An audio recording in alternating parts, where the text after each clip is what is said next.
We're on the beach, slowly approaching the cave. I can see the cave before me, going into the cave. Slowly, the cave is getting smaller and smaller, and more tight, but I'm able to navigate it. It's darker and darker. It's twisting, turning, small drop. I can see a waterfall. Now I'm gonna enter a hole. I'm going to the lower worlds to meet my spirit guide. I'm going to the lower worlds to meet my animal spirit guide. I'm going to the lower worlds to meet my animal spirit guide. I'm seeing a squirrel. The squirrel getting much bigger now. It's a large squirrel. He's got a large number of nuts. He's got all these chestnuts. He's got a big chestnut in his hand. He's banging it against a rock. It splits open. Takes out a piece of the chestnut. Starts to nibble at it. And he offers me a piece. I eat a piece of the chestnut and thank him. The squirrel gets bigger and bigger. The squirrel is now about my size. And so I see he's wearing a suit of armor. The squirrel. He says something. Now he's wearing a Hawaiian shirt. And he's wearing a suit of armor. Then he's wearing a Hawaiian shirt. It's going back and forth. Now he's wearing a stethoscope. He's wearing a blue Hawaiian shirt and a stethoscope. Puts on the stethoscope and he puts out the earpiece. Listening piece. So I put it against my chest. Then he gives me the stethoscope. He starts dancing around. His tail is wagging. He's waving at me. Now he's got a red Hawaiian shirt on. In the distance, another squirrel is appearing and waving at him. And he has to go. He says he indicates 1 minute. Takes the shell of the chestnut. And then he takes out the rest of the chestnut. Takes the shell and he buries it. Now I'm not sure if it's a walnut or a chestnut, but it might be a walnut. Maybe a walnut now. Gives me the walnut, the rest of the walnut, and then he has to go. And he buries the shell. And he's dancing around again. So I start to dance around too. Then he has to go back. So he scurries away. I turn around and start walking back. This time the drop seems a little more imposing. I have to crawl up the wall. Now I'm walking up, lighter. I'm at the mouth of the cave.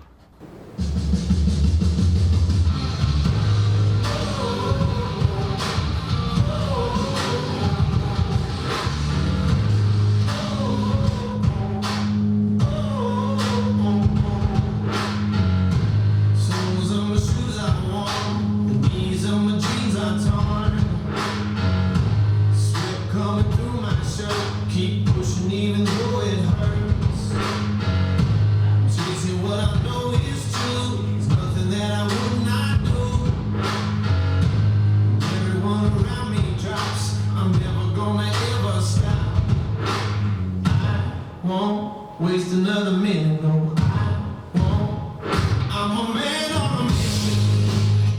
So this element of the show was to bring in a little Buddhism, a Zen koan card, oracle card by, I believe it's Timothy Zek.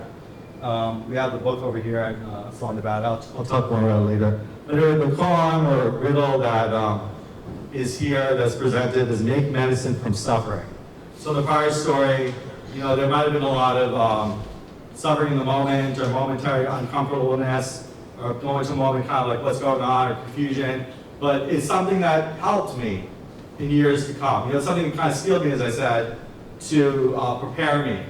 I think it's interesting that the idea of making medicine from suffering will be like a lens to look at that story through. So that each time we'll draw a card and we'll, out of the 5 cards, and then we'll kind of look at that story through that lens.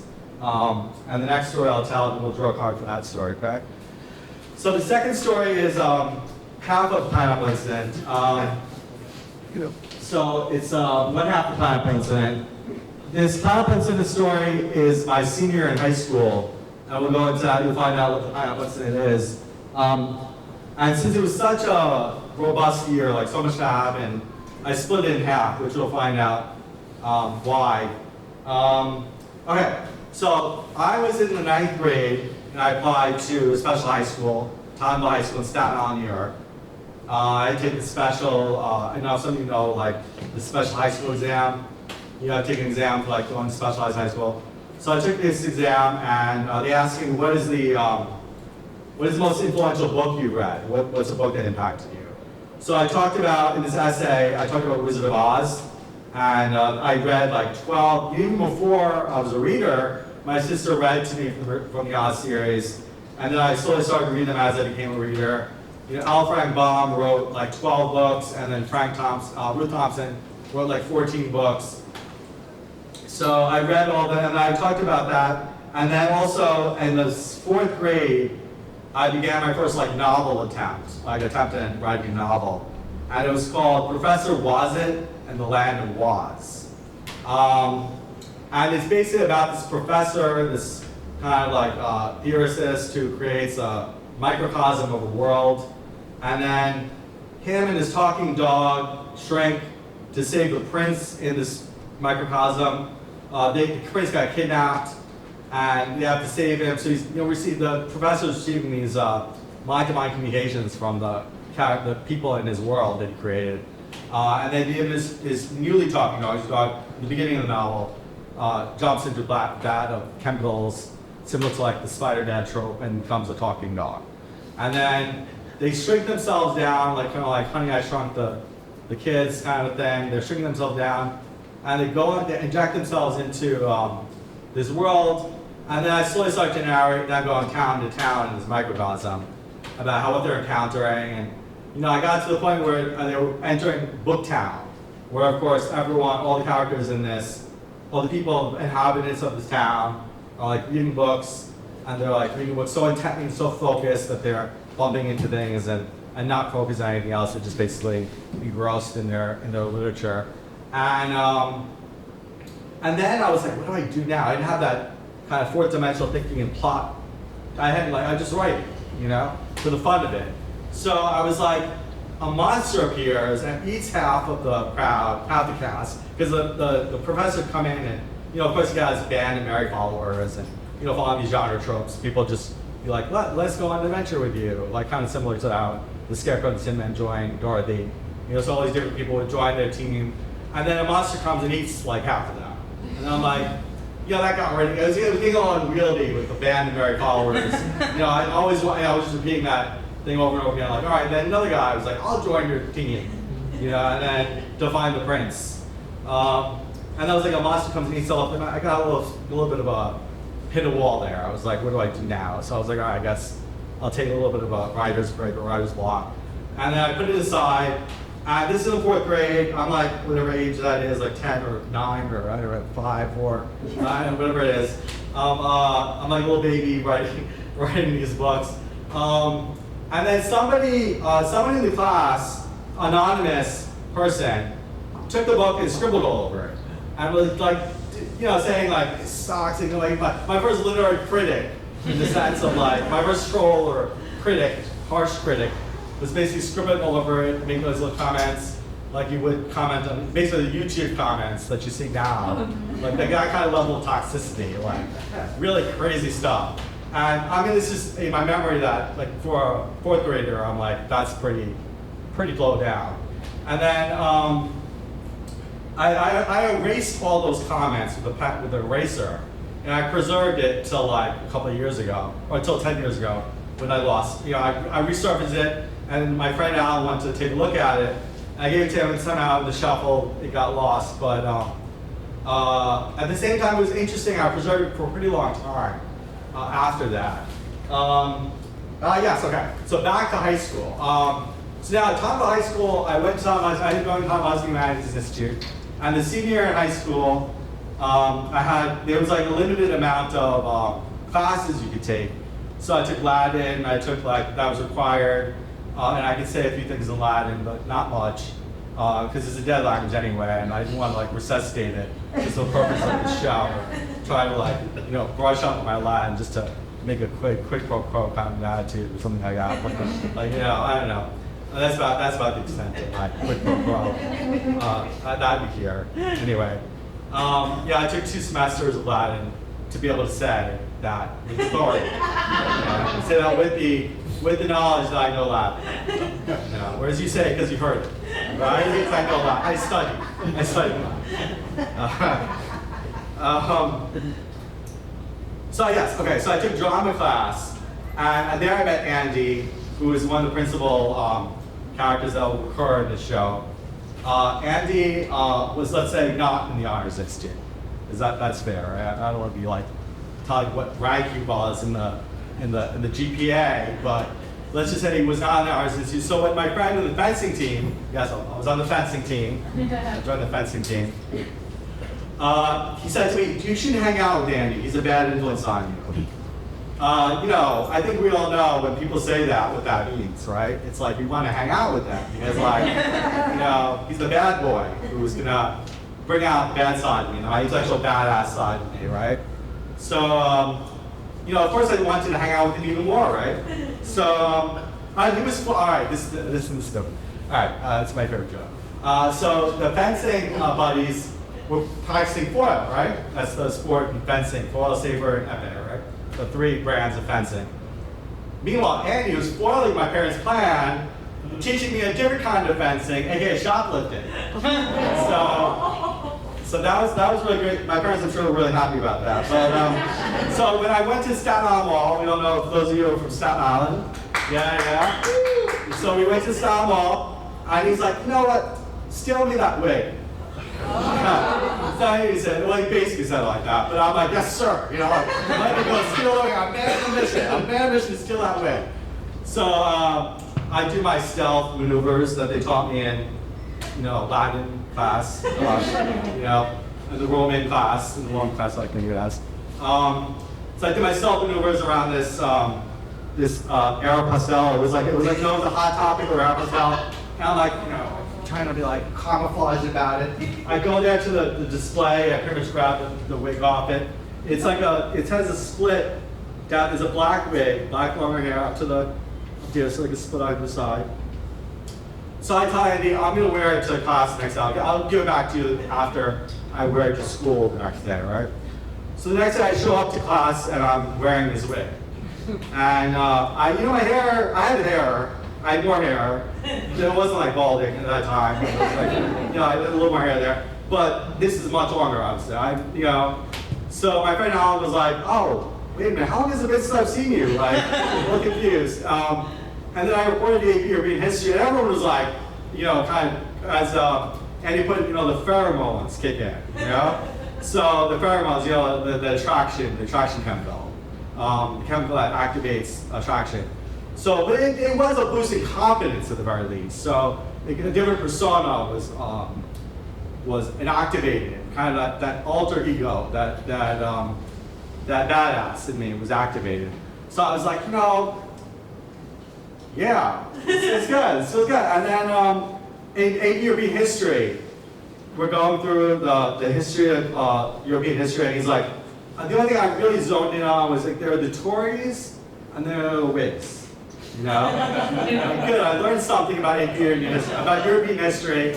That I'm according to, there's a political party called the Whigs. That's about the extent of what I remember. But so it was fun to be a part of history. Now I'm a mass. Now I have to meet with I'll skip ahead to when I meet with my guidance counselor. This is a normal thing.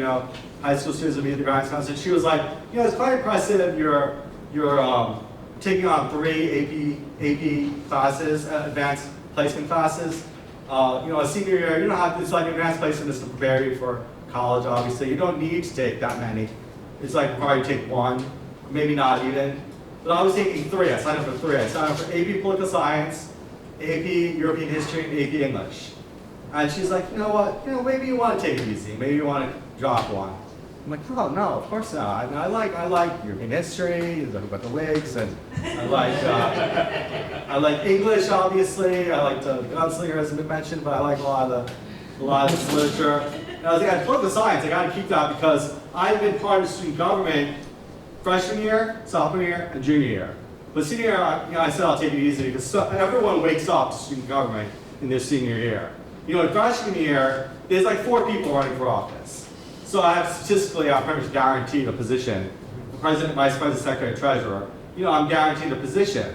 But by the time you get senior year, everybody in the class is like, oh, maybe I should run for college applications, So we have like so many students, and And even in junior year, there was quite a number, to the point where I'm like, I'm getting actually cross-examined like it's CNN. Like some students like twice a night at CNN thinking like, oh, why didn't you do this and this in the sophomore year? Like, well, the bathroom stalls didn't have a door, you didn't advocate for students enough. And I'm like, and I go, I'm not omnipotent. And there's like a silence. I'm like, what did I say, right? I said, omnipotent? I'm like, shit. I said, omnipotent. I taught everyone in that class a new vocabulary word. And then we were discussing with this guy who plays baseball, I'm a good guy, but he's like, what does impotent mean? And I'm like, that means you're stupid. Like, he's like, impotent means you're stupid. Because like, for a 17-year-old, I don't know whether you can relate to this, but a 17-year-old is like stupid, at least 96. 17-year-old is like, stupid is like the worst thing you could say to someone. It doesn't get more nuanced than that. You're like, you're an idiot, you're stupid, like this kind of thing they banter you about. Like, that was back in the day, that was 25 years ago. So now I'm sure they've the bird humor is quite advanced in the past quarter century, especially for, like, we would be like, Jordan. What was that thing? I was like, I wouldn't want to be, like that kind of thing. Like, this is the level of like, what is it? I wouldn't want to be Sia wouldn't want to be Sia wouldn't want to be Sia wouldn't want to be was like the kind of level of bird humor in the 90s or 80s. Okay. Now we're getting to the event proper. Okay. So now I go to the AP. So this guidance counselor is like, you should drop your classes. And I'm like, all right, why do you say that? And she's like, oh, I think the AP political science teacher said you should drop political science. So I'm like, oh, this is quite a mystery here. I'll talk to him after class. So the next period was AP political science. So I go up to the teacher who I had a relationship with in the sense that he was the student government advisor for those 3 years. So I felt like we had a rapport, I felt like, to the extent to which a student could say they have rapport with the teacher. And he's like, I'm like, oh, you asked, I heard my guidance counselor, you asked me that he dropped from this class. Is there a reason? And he says, lack of performance, lack of ability, right? And like, I don't know if that even needs a context, but if it were to have a context, his class was run like a college class, right? It was very loose organizationally. He would give out a booklet of quizzes, and you'd have to fill out a Scantron, which is like where you put silicone in the bubbles. It's like a sheet of bubbles, and you're circulating from A to D. You're circulating the correct answers. So there's a book of quizzes and a Scantron, and then you have to like basically answer the quiz with the Scantron. And what I was doing is I was answering like quiz 5, and he was assigning quiz 3. So I suspect that might have played a role in like why my grades were not like up to par with the close students. But still, he should know me well enough to be like, let's try to figure this out, let's try to negotiate here. Your quiz is coming a little low. Communication. Just articulate what's going on. But he chose not to. So then meanwhile, simultaneously, we've got spring musical going on with Andy, and we're working on that. And he's like, let's hit up the beaches, let's go hang out for the evening. So my car, he wanted me to drive, the designated driver. So the car had a flat tire. So I go back home, and I'm like on a mission to seal the deal with my dad to get his car, right? Basically, I'm like, he's like, get your dad's car. I'm like, yeah, all right. And he's like, giving me like, just ask your dad for his car. So I go home, and I'm like, I'm like, I just need the car. It's Superman. Car Ken takes off his shirt, and he's like, he's Superman for me. He's like, take the Grand Cherokee, buddy. And I take the Grand Cherokee. I'm like, yeah, that's it. That's it. So I would drive to the AP. He swipes a couple of Barley and James wine coolers, and we're on our way to the beach. They drink a little bit, and the cops come by, making sure we're all not rowdy teenagers. He splashes the light, and I'm clear to go, clear for takeoff. So that's all I'll say on that. See, my sister's there. I don't want to incriminate myself in front of anyone. So yeah, basically going around, we're having these logistical conversations around, what does it take, in theory, to flip a Jeep Grand Cherokee? Like, if we did a loop, if we did a wheelie, this is all theory. This is all, I'm interested in theory. Like, we have to understand how things happen. And like, imagination, use your imagination. Like, just like when you have like a plan, nothing comes except in your imagination. And you have to imagine everything. Nothing is unpermissible to the imagination. So we're like, what like if you were to do a wheelie, would that cause it to flip over? And like, how stable is the car versus sedan? So I'm like, all right, interesting note, but we'll try to refrain from like doing a figure 8 in the parking lot, right?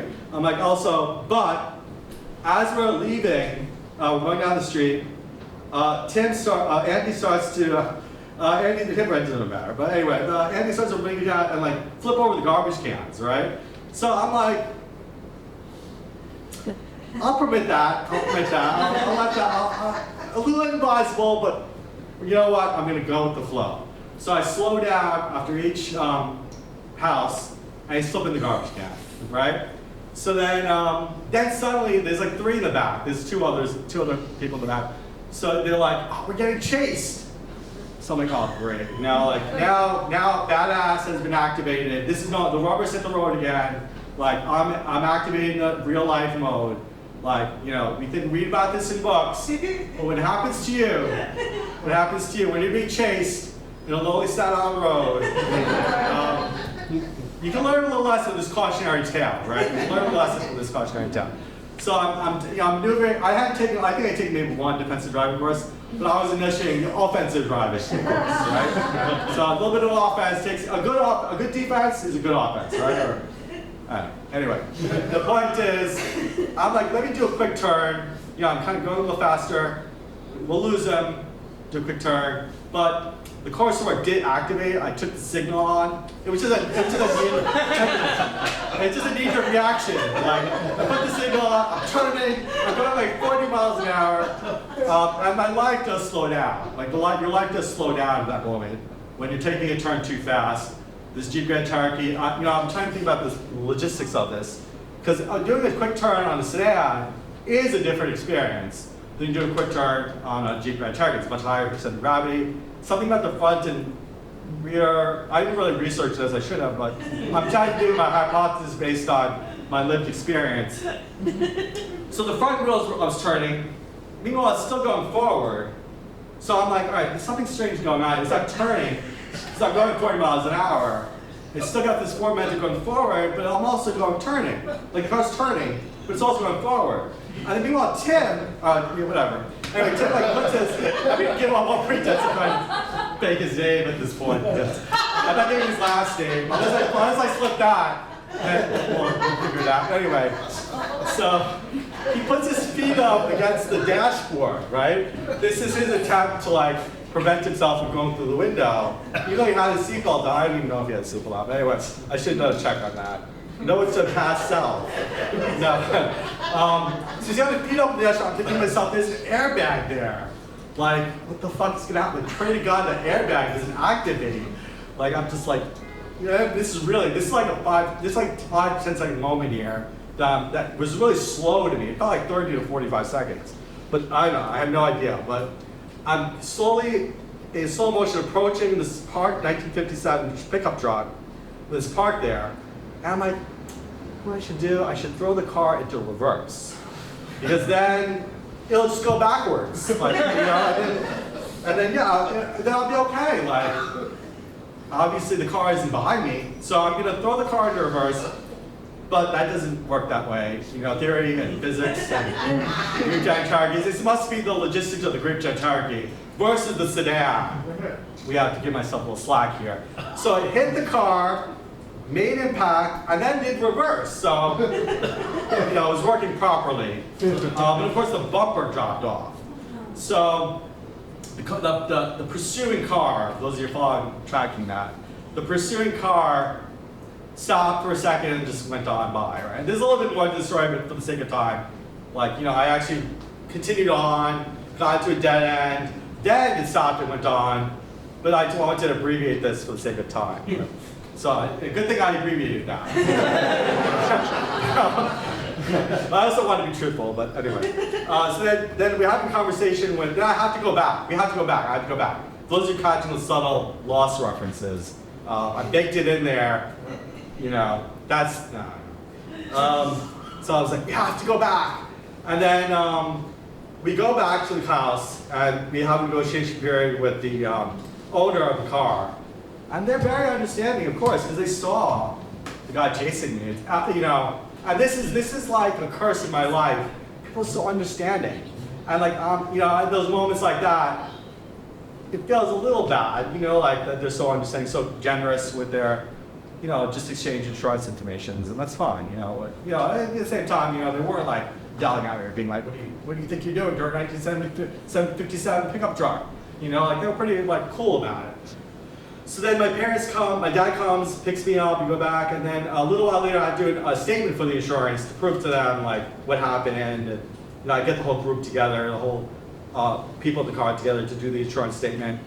And I get them just to sign off on it and say like we were being chased, and it was like, I write like a crime novel, or like a chase novel, and then I was innocently driving around and this random car is predatoring me and I smashed into this thing. Anyway, the point is, as we're leaving the meeting, suddenly Andy's like, oh, I have a pineapple here that he swiped from bodega. What are we gonna do with the pineapple? So I'm like, he asked me, it's like an improv scene, a bad improv scene, where you put, in improv, you're not supposed to ask questions when you pull up with something like, I got a pineapple right here. Then you're not supposed to say, what are you gonna do with it? He said, let's do something with it. But anyway, he was like, what should we do with it? So I was like, okay, Mr. Barry is still on my, the IP political science teacher, still was having some lingering feelings around lack of performance like ability, question my intellectual prowess. You will cross me all you want, but if you question my intellectual prowess, we're gonna have words. And those words would have semicolons in them. A lot of complicated, if you have a sentence diagram, the words we have, when you question my intellectual prowess, you can have quite a complicated sentence diagram. With not just a simple subject, object, verb, or subject, verb, object. It's gonna be a little bit of a branch there. So I was like, all right, let's put on Mr. Barry's car. So Andy was like, or Timmy Andy was like, he's very proud of his Mercedes-Benz. So we're going up in the road. We went from a 57 Chevy pickup to defaming a Mercedes-Benz. So you can see I'm amping up. I'm starting to get a little high class with that. So we go to the teacher's parking lot, and he puts the pineapple on the top of the car, and he's like, all right, we're done. And I'm like, no, excuse me. I'm an artist. And I got more to say about a pineapple than just placing it on the car, right? So I split the pineapple in half, I throw it in the grass, split it in half, put the front half in the front windshield, the back half in the back windshield. And I'm sure, I feel trustworthy that the literary kind of significance of the pineapple will be conveyed, kind of the bourgeoisie, kind of the bourgeoisie, kind of bourgeois aspects of a pineapple. When you go into like these highfalutin places, they have a pineapple on the front of the house. It's brownstones, leather. Anyway, you can look this all up. And the pineapple Wikipedia, I'm sure there's some references you could cross. But at that time, I was kind of half aware of that. So I was like, you know what? I feel confident. My message will be communicated. So I took off the Monday following, I was telling the playbook of, the person who's the criminal, as opposed to pretending like nothing happened. Obviously I was revealing my card, right? That somebody would notice the one guy who doesn't show up to work the next day. Gee whiz, where did he go? And we got robbed the other day.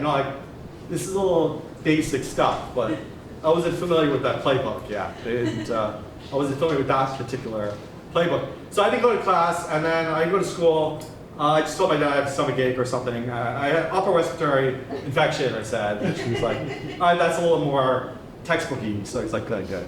So then Andy and the group comes by car to my house, and he's like, you know, you gotta confess. You gotta confess to this crime because they're gonna pin it all on me. And in some ways, it's kind of reflective of my scalper, kind of like, I must have sucker.